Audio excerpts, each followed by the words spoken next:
थारू सांस्कृतिक सङ्ग्रहालयमा जाउँ होइन। थारू सांस्कृतिक सङ्ग्रहालयमा अब त्यस्तो राम्रो त छैन है। तपाईँहरूले यहाँ हेर्न सक्नुहुन्छ यो के भन्छ पुरानो लरिया हो यो। उतातिरको पनि लरिया नै भन्छ के अरे। अब त्यो डल्लभ हामी त आफ्नो भाषामा चाहिँ हामी हाम्रो गाउँघरी भाषामा चाहिँ डल्लभ भन्छौँ होइन।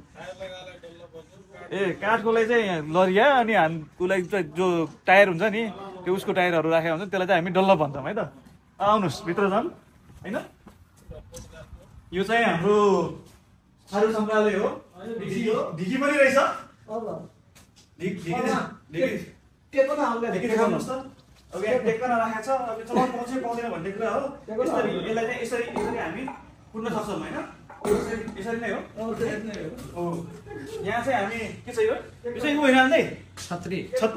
यो पानी परेको बेला चाहिँ हामीले पुरानो मान्छेहरूले चाहिँ पानी परेको बेला टक्क टाउकोमा हालेर यो चाहिँ हामी यहाँ त भगवान् भइहाल्यो। अनि यहाँ भित्र हामी भित्र आउँ एकछिन यसो। अनि भित्र आउँ यो चाहिँ हाम्रो डोली होइन यो।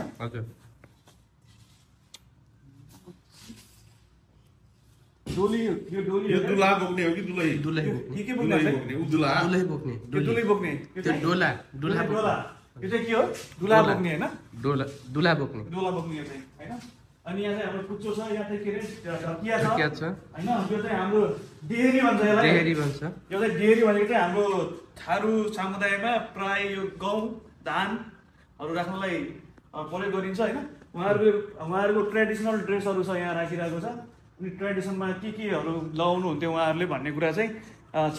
अनि माथि हेर्दाखेरि चाहिँ यो टिपिकल तपाईँले देख्न सक्नुहुन्छ। टिपिकल चाहिँ के छ भने टिपिकल उहाँहरू चाहिँ के युज गर्नुहुन्थ्यो कस्तो गर्नुहुन्थ्यो भन्ने कुरा चाहिँ यहाँ टिपिकल राख्नु भएको छ। यो अहिले त अब हेर्दै जाने हो भने लोप हुँदै गइरहेको जस्तो लाग्छ मलाई होइन। त्योहरू चाहिँ एकदमै छैन होइन। अब अहिले हेर्दाखेरि